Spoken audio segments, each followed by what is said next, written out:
Welcome to the Rig and Farm YouTube channel. In this video, we'll show you how we built a brand new custom rabbit breeding hutch. But first, let's talk about the return process of our equipment rental. We had the excavator and skid steer for 4 weeks. Our contract stated that they would be picked up at noon on the return date, but they arrived a few minutes before 9 a.m. that morning. It was our responsibility to have them cleaned and fueled at that time, but we weren't ready at 9 in the morning. The delivery guy used his shovel to clean the mud out of the tracks of the excavator and said he'd be back at 1 p.m. to give us extra time to get the skid steer ready. This skid steer was absolutely awful to work with.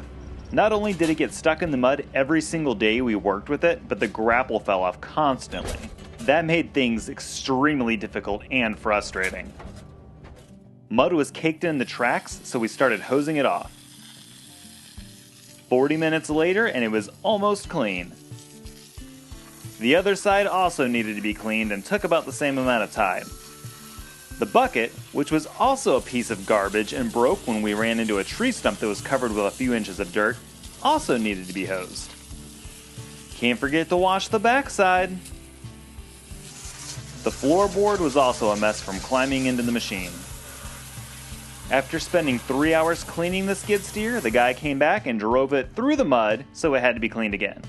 This was the same guy who broke our tractor when he transported it from our old house to the farm and still held us responsible for the damage he caused. Half an hour later, we received a call from the rental manager about the condition of the skid steer upon arrival.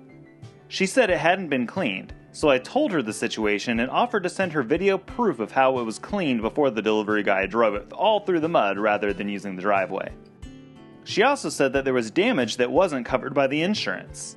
We paid for the insurance when we signed the contract, and we were never told what was and wasn't covered, nor was there anything stated in the contract about it. She said it's appreciated that customers call and give a heads up if any damage occurs, and we told her that we did call 3 weeks ago and got forwarded to the service manager. He didn't answer, so we left him a voicemail and never heard back from him. She said they'd get the skid steer in the shop and get an estimate, and we would be held responsible.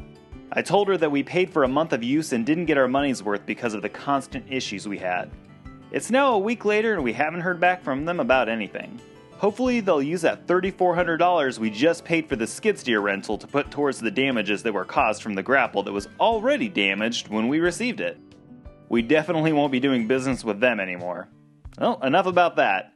Let's get to the rabbit hutch. All of our rabbits, with the exception of the male, were put together in the hutch we recently refurbished. We needed to separate the females because they shouldn't be together when they have babies. We'll still be using this to put all of our weaned babies for sale. We drew up some plans for a new hutch and went to Home Depot for the supplies.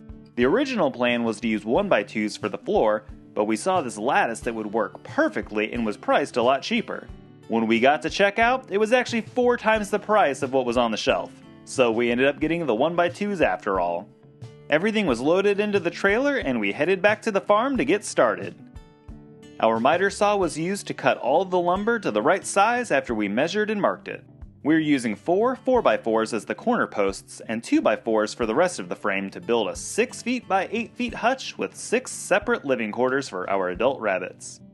It started raining, so we quickly put the lumber back on the trailer and covered it with the roofing material and drove it up to the shipping container until the rain stopped. Once it let up, we assembled the frame and started installing the floor. A 1x2 was used as a spacer when securing each subsequent slat.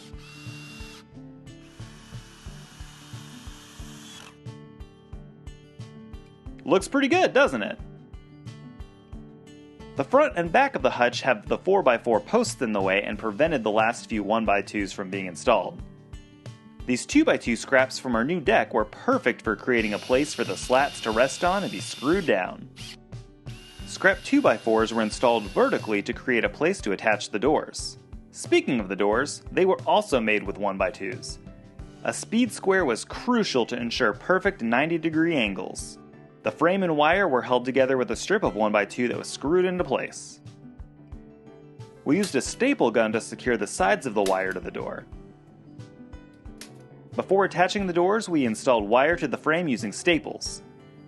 The wire ends were wrapped around this wire wall to hold it in place, and staples secured it to the floor as well as this vertical 2x4.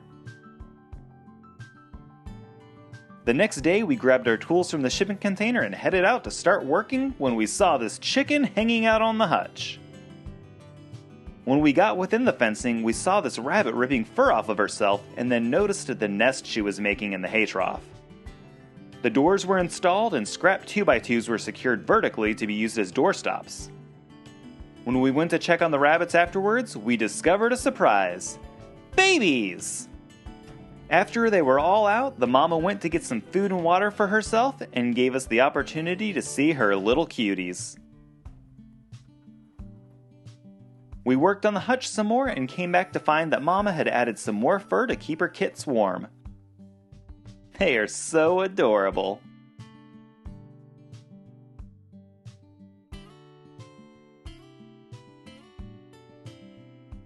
That chicken came back again. Door latches were installed with 4-inch pieces of 1x2 loosely attached with screws to add just enough resistance to stay put when rotated. The following morning, the babies appeared to be doing very well. That afternoon, their mama covered them with some extra hay. We finished the new hutch and moved 4 of the rabbits into it. The roof was installed and attached with screws and rubber washers to prevent leaks. Our watering system was integrated quite easily. Holes were cut out for the feeders and scrap wire was attached to each door to hold hay. This male is already trying to formulate a plan to get over to that cute girl in the adjacent room. Well, hi there, buddy. The females were all given nesting boxes. We didn't have any straw, so they were given extra hay as bedding material until we go into town for more straw. The hay feeders seem to be working out really well. We had to add some more height to the water bucket stand to make the water level higher than the newly installed waterers. It turned out that this rabbit is also a male. We thought he was a female the whole time. We kept him separated from the other bunnies because the other male attacked him and he needed some time to heal. We kept the mama and her babies in the old hutch. The babies should be weaned in about a month or so, and then we'll move the mama into the new hutch and keep the babies in this one. At that point, we'll have some bunnies for sale! The next day, when we went to feed the birds and rabbits, we had another chicken on top of the new hutch. Just a little FYI, chickens are capable of flying onto things that are 6 feet high. We hope you enjoyed watching us build this new hutch and seeing the brand new baby bunnies. Make sure you subscribe if you don't already to keep up with how these babies grow and see all the other progress here on Riggin' Farm. We'll see you next time!